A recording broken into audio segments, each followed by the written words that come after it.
মিষ্টি কথা আর উন্নয়নের ফুলঝুড়িতে এতদিন সোশ্যাল মিডিয়ায় একচ্ছত্র আধিপত্য বিস্তার করেছেন ধুরন্ধর পলক। দেশ ও জাতিকে শুনিয়েছেন প্রযুক্তির নানা গালগল্প। প্রকল্প গ্রহণের নামে আত্মীয় স্বজন ও অনুগত ব্যক্তিদের দিয়েছেন সুবিধা, করেছেন রাষ্ট্রীয় সম্পদের অপচয়, নানা অনিয়ম ও দুর্নীতি। আর এভাবেই বিগত ১৬ বছরে পলক ও তার অনুসারীরা হয়ে উঠেছেন আঙ্গুল ফুলে কলাগাছ।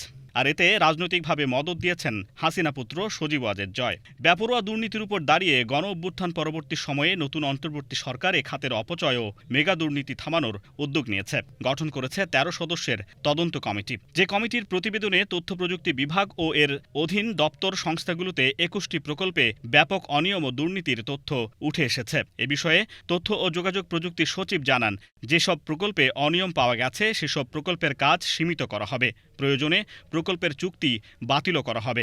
এমন সমস্ত লোকেশনে এই প্রজেক্টগুলোকে সিলেক্ট করা হয়েছিল যেগুলো আলটিমেটলি কোনো বিজনেস কেস নাই এবং এন্ড অফ দ্য ডে দেখা যাবে ওয়েস্টেজ অফ মানি, যেটা আমাদের বহু প্রকল্পের ক্ষেত্রে হয়েছে।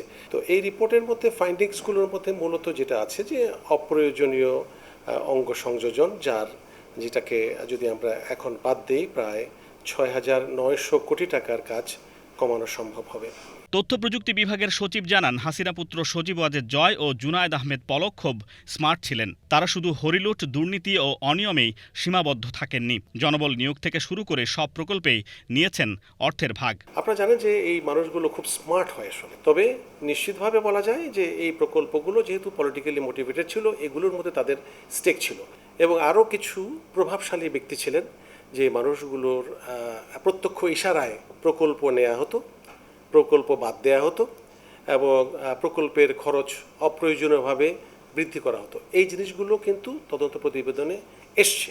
আইসিটি বিভাগের কেনাকাটায় অনিয়ম, দুর্নীতিতে যারা জড়িত, জানুয়ারি থেকে তাদের খুঁজে বের করা হবে এবং তাদের বিরুদ্ধে ব্যবস্থা নেওয়া হবে। এখন পর্যন্ত ৪০ জন পরামর্শককে বাদ দেওয়া হয়েছে বলে জানান আইসিটি সচিব। বিষয়টা প্রাথমিক হলেও এটার মধ্যে কিন্তু আমরা মূল জিনিসটা ধরে ফেলেছি কোথায় আছে।